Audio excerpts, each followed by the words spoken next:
I think the technology for capturing and injecting carbon dioxide is there, and it needs to be commercially attractive. Or in the U.S., it's already commercially attractive with this Inflation Reduction Act.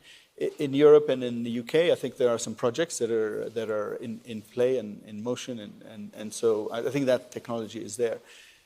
However, the big issue is about baseload power. Our baseload power needs to be two forms of renewable, so nuclear or hydro or thermal, which is baseload, and otherwise it's fossil fuel. Wind and solar today cannot be baseload because they require storage. And today, storage costs of electricity, all kind of electricity, is a multiple. It's 100, 1,000 times the storage costs of fossil fuels. And until and unless we crack that technology, then I think we'll still be relying on baseload and continuing to rely on the other sources of energy, including nuclear, including, as TP said, I mean, that's important. We've been reducing that. We should think about increasing it as baseload. Because I think the reason we got into this bind in this cycle is because of the wind also being low. Some of the nuclear out of France was down. So we just need to understand the baseload and make sure we have that available.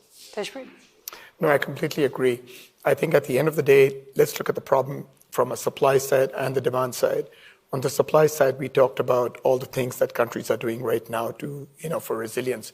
But one of the big challenges I see, Karen, is the fact that in order to achieve these goals, one of the good things that we've seen all around the world is the cost of renewable energy has come down dramatically over the last 7-8 years. Let me give you an example. In India, the cost of solar energy 7-8 years ago was about 30 US cents a kilowatt hour. Today, it's about 3. The cost of wind used to be about 10 to 15. It's about, again, 2 to 3 US cents. So with that dramatic decline in the cost of energy, which is fantastic, and that's what resulted in this dramatic growth. But at the end of the day, when you really take a step back, capital goes to where the returns are. And that's one of the challenges all of us are going to have, is that in this new energy mix, where is the capital going to go, both from a supply side and the demand side? The other thing we need to consider is the fact that on the demand side, we need to start focusing on energy efficiency as well. Can we use AI technologies to drive energy efficiency?